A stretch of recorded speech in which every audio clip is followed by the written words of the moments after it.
Good afternoon, everybody. My name is Zafira Eastman, and today I will be saying the poem that I wrote for Adriana Younge.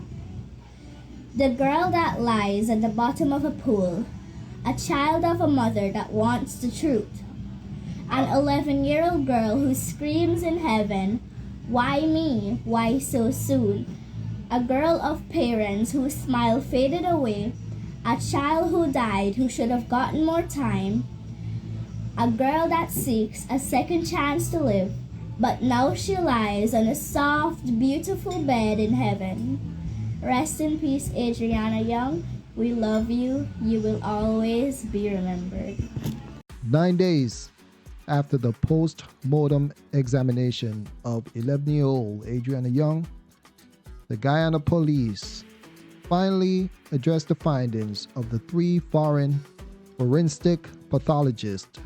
Police officers said that, unfortunately, as a result of a barrage of misinformation being peddled on social media, intending to confuse and cause public mischief, the Guyana Force feels compelled to share with the public some of the preliminary forensic examination report findings. Adriana's body was found in a pool at the Doubleday Hotel in Toshin East Bank, Essequibo on April 24th, just 1 day after she was reported missing. Hours after, the family's new legal representative, attorney at law, Dr. Dexter Todd, completed a meeting with the police commissioner, Clifton Hicken. He expressed concern over the premature release of the cause of Adriana Younge's death, especially in the absence of results from toxicology tests. However, the police force dismissed his concerns. The police force stated that it did not release preliminary findings of the cause of death to the public, either prematurely or at all. They emphasized that this was made clear from the very beginning. Additionally, the force noted that a toxicology analysis would be conducted overseas and a final report would only be issued once this process is completed. Several of the findings that the police force released are: 1. There was no evidence of sexual assault. Her external genitalia was examined and found to be unremarkable, with her hymen intact, which is the outer portion of her private area was intact. Number 2, her soft tissues and skeletal structure were free of any traumatic injury. Number 3, a residual cone of sperm was identified in her nostrils and oral cavity, which is often observed in drowning cases. This finding dispels any contention that there were cotton wool in her nose. I guess folks were saying that there were cotton wool in her nose. Number 4, the observed skin changes were due to prolonged immersion with washerwoman. I don't know what that is. If you're from Guyana, if that's lingua that you use in Guyana, then educate me on what this means. It said that the observed skin changes were due to prolonged immersion with washerwoman. Changes noted on both hands and soles.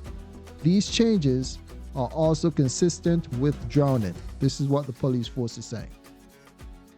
Number 5, her skin was intact and free from any antemortem injuries, indicating she did not sustain any injuries to her body prior to death. Number 6, the phinode sinus contained approximately 1 milliliter of liquid. This is deep in her skull, which is the ear space located in the brain and is consistent with drowning.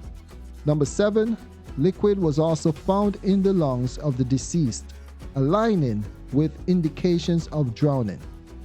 The police also announced that the National Medical Service (NMS) laboratories in the United States is conducting a comprehensive toxicology study of the blood and gastric contents.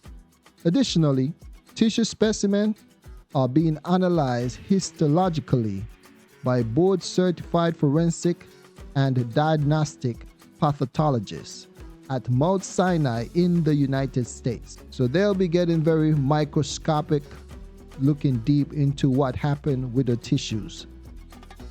Now, there's a few things that come to mind here. The first one is, I hear no mention of her name. They didn't mention her name. They wouldn't say Adriana. And I know some might say, hey, this is a professional. You don't call her name, you say the deceased.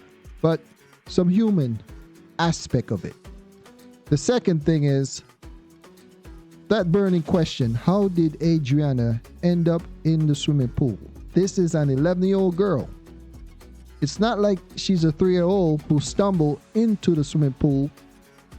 She's an 11-year-old girl. I'm pretty sure she don't drink. And if Adriana couldn't swim, I'm pretty sure she would know that and would not put herself in the swimming pool. And if she goes in the swimming pool, why would she go into the swimming pool with all of her clothes on?